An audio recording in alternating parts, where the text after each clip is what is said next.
స్వాగతం. మార్చి 14వ తారీఖు 12వ ఆవిర్భావ దినోత్సవం జనసేన పార్టీ ఘనంగా జరుపుకుంటున్న శుభ సందర్భంలో ఈరోజు కుప్పం నియోజకవర్గం 4 మండల అధ్యక్షులు జనసేన నాయకులు వీరుమహిళలతో ఈరోజు పత్రికా విలేకరుల సమావేశం నిర్వహించాలని పార్టీ సూచన మేరకు ఈరోజు నిర్వహించడం జరుగుతుంది. కుప్పం నియోజకవర్గం నుంచి మన చిత్రాడ జనసేన పార్టీ పిఠాపురం నియోజకవర్గంలో జనసేన పార్టీ ఆవిర్భావ దినోత్సవాన్ని ఘనంగా జరుపుకోవాలని ఇప్పటికే పార్టీ అధిష్టానం పిలుపు మేరకు నియోజకవర్గం నుంచి భారీ స్థాయిలో అక్కడికి చేరుకొని సభను విజయవంతం చేసే విధంగా అందరూ ప్రణాళికలు చేసుకుంటూ మండలాధ్యక్షుల ఆధ్వర్యంలో ప్రతి మండలంలోనూ వాళ్ళ కార్యవర్గ సభ్యులు ఎంతో కష్టపడి ప్రతి కార్యకర్తను కూడా తీసుకెళ్ళి ఈ పండుగని ఒక గొప్ప ఉత్సవాన్ని మేమందరూ కూడా ఒక పండుగగా జరుపుకునే విధంగా ప్రయత్నం చేస్తూ ఈ ప్రయత్నంలో భాగంగా మాకందరూ కూడా ప్రతి ఒక్క జనసేన కార్యకర్త సహాయ సహకారాలు అందిస్తున్నారు.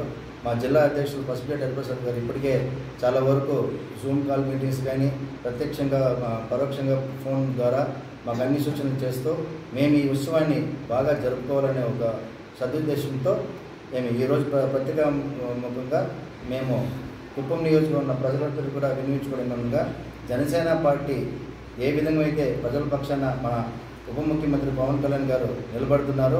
ఈరోజు కూడా అందరూ కూడా ప్రత్యక్షంగా చూడవచ్చు. ప్రతిరోజు మనము ఈ కూటమి ప్రభుత్వంలో ముఖ్యమంత్రి చంద్రబాబు నాయుడు గారు కానీ ఉప ముఖ్యమంత్రి పవన్ కళ్యాణ్ గారు కానీ ఎంతో శ్రమించి మేము ఒక అభివృద్ధికి కొరకు మంచి పాట పడుతున్నారు. కాబట్టి వారితో పాటు ఈ జనసేన పార్టీ ఆవిర్భావ దినోత్సవము ఖచ్చితంగా ఒక గొప్ప సక్సెస్ చేయాలనే ఉద్దేశంతో అన్ని నియోజకవర్గాల్లోనూ ఆంధ్రాలో కానీ తెలంగాణలో కానీ ప్రతి ఒక్క జనసేన పార్టీ కార్యకర్త అదేవిధంగా పవన్ కళ్యాణ్ గారి అభిమానులందరూ కూడా భారీ స్థాయిలో అక్కడ చేరుకొని ఆ ఏర్పాట్లు కూడా మన మంత్రివర్యులు నాదన్న మనోహర్ గారు కానీ దాని కొన్ని కమిటీలు నియమించారు. వారందరూ కూడా ఎంతో కృషి చేసి పిఠాపురంలో ఎక్కడ కానీ ఎవరికి ఏ ఇబ్బంది జరగకుండా ఒక సభని మంచి విజయవంతం చేయాలని కూడా వారు కూడా ఎంతో కృషి చేస్తున్నారు. వారికి ఒక చిన్న జైల్ రెడ్డి అదే మన జగన్ రెడ్డి మన పత్రికా విలేకరుల సమావేశంలో పవన్ కళ్యాణ్ గారిని వక్రీకరించి మాట్లాడినారు. ఆయన జైలుకి ఎక్కువ బెయిల్ తక్కువ అని ఇప్పటికే మా వాళ్ళందరూ కూడా ఆ పోస్టుల్లో సోషల్ మీడియాలో బాగా వైరల్ చేశారు. ఆయన జైలుకి ఎక్కువ బెయిల్ తక్కువ సున్నాకి ఎక్కువ అరసున్నాకి ఎక్కువ అని అందరికీ తెలుసు.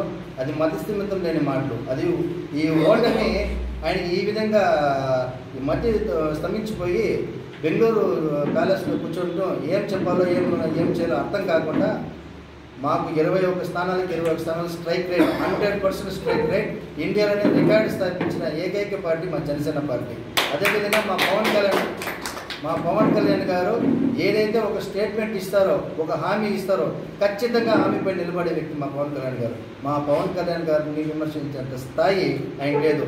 ఏదో వాళ్ళ నాన్న పేరు వైఎస్ఆర్ పేరు పెట్టుకొని కాంగ్రెస్ పార్టీ నుంచి ప్రభావాలు పెట్టుకొని ఎమ్మెల్యేలని తీసుకుని వచ్చి ఆయన ఒక లక్కుపైన ముఖ్యమంత్రి అయిపోయాడు తప్ప కష్టపడి 12 సంవత్సరాలు దాదాపు దశాబ్దం పాటు కష్టపడి ప్రతి కార్యకర్త నాట్లాంటి వాడిని బలహీన వర్గాలు నాలాంటి వాడిని కూడా రానున్న శాశ్వత ఎన్నికల్లో లోకల్ ఎన్నికల్స్లో అది పార్టీ అధిష్టానం మేరకు ఇక్కడ కుప్పం సీఎం కాన్స్టిట్యున్సీ కాబట్టి పార్టీ అధిష్టానం మేరకు వారు ఏదైతే సూచిస్తారో దాన్ని మేము చేస్తున్నాము. ఇక్కడ కూటమి ప్రభుత్వంలో కూడా మాకు అన్ని విధాలుగా ఇక్కడ తెలుగుదేశం పార్టీ వారు కానీ బీజేపీ పార్టీ వారు మేము జనసేన పార్టీ వారు అన్ని కలిసి కార్యక్రమాలు చేసుకుంటున్నాము, చేయబోతాము. ఈ లోకల్ బాడీ ఎలక్షన్లో కూడా కలిసికట్టుగా పెద్దలు ఏదైతే నిర్ణయిస్తారో ఆ నిర్ణయానికి కట్టుబడి కూడా ఇక్కడ మేము పనిచేసుకుంటూ ఖచ్చితంగా కూటమి ప్రభుత్వాన్ని మేము మళ్ళీ కూడా ఈ లోకల్ బాడీ ఎలక్షన్స్లో స్థాపిస్తాము. అది కూడా 100% స్ట్రైక్ రేట్ తీసుకొస్తాము కూడా ఘంటాపథంగా చెప్తాము.